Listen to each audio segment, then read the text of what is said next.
Hello everyone. If your Samsung top-load washer is not filling up with enough water, then there are few things that you need to check to resolve this issue. Select correct wash cycle for your clothes and press Start button. Washer will start filling water after determining weight of the load. It should not take more than 2 minutes. It is normal for the washer to spin during this process.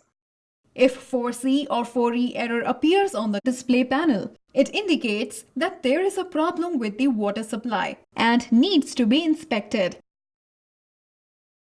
First of all, check if the tap is working. To do so, turn off the tap and pull down the inlet pipe after detaching it from the coupler. Now turn on the tap to check the water flow. If it is fine, then insert the inlet filter pipe back in its place. Press power and then Start button to turn on the washer. And check if a washer is filling with water.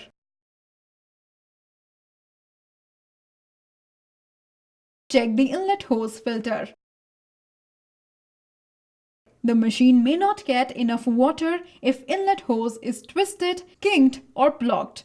Therefore, it is advised to check the condition of the pipe. Please clean the filter if it is blocked.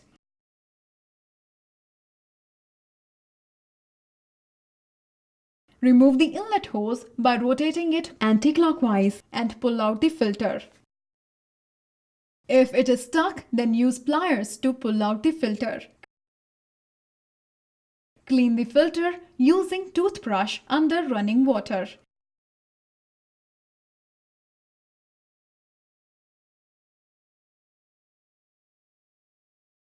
Insert the filter back in its place and connect the hose.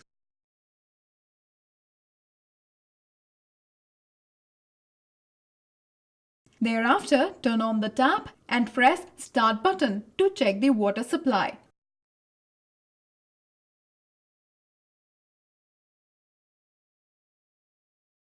For proper water supply, ensure that your tap is working, inlet hose is in proper condition, and the filter is clean. So this is how you can troubleshoot no water supply issue in Samsung top-load washing machine.